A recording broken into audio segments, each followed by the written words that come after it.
North Carolina's congressional representatives were in D.C. when the Capitol was stormed by those rioters. And that includes David Price, who told me earlier today how unsettling it continues to be. Even as the U.S. House and Senate were told all was now secure and members could return to the floor, many did not realize just how volatile things had just been. We learned only days later how serious this had been. I think most people in this country had that experience. Even with the news coverage, it became clear later with those videos of what went on inside the Capitol. To this day, we're learning how serious it was. The rioters did not manage to stop Congress and the vice president from doing their constitutional duty of certifying the presidential election. Very reassuring day in the end, because we did return to the Capitol later in the day, and we completed the certification of the votes. But North Carolina's 4th District Representative, Democrat David Price, says he was shocked by the actions that night of Republican members. Even after the invasion of the Capitol, over half of them, including all but one Republican House member from North Carolina, still voted to reject the electoral votes. Still voted, in effect, to overturn the election. Price reminds people that court after court, investigation after investigation have failed to show widespread voter or election fraud.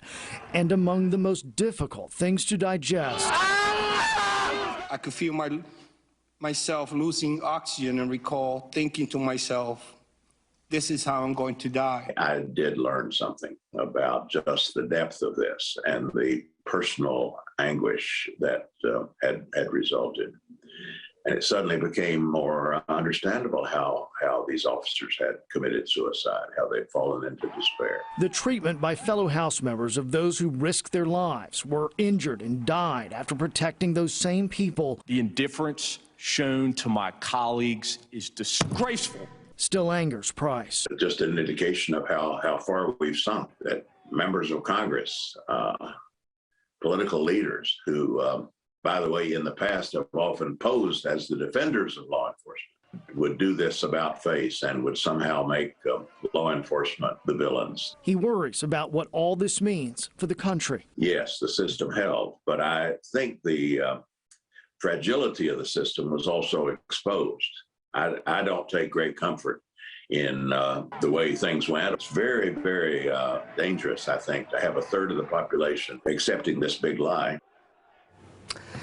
And Congressman Price has been, serving for more than 30 years. He is retiring. He's not rerunning again this fall. I wouldn't go back to that either if I didn't have to. Well, the images are terrifying. It is.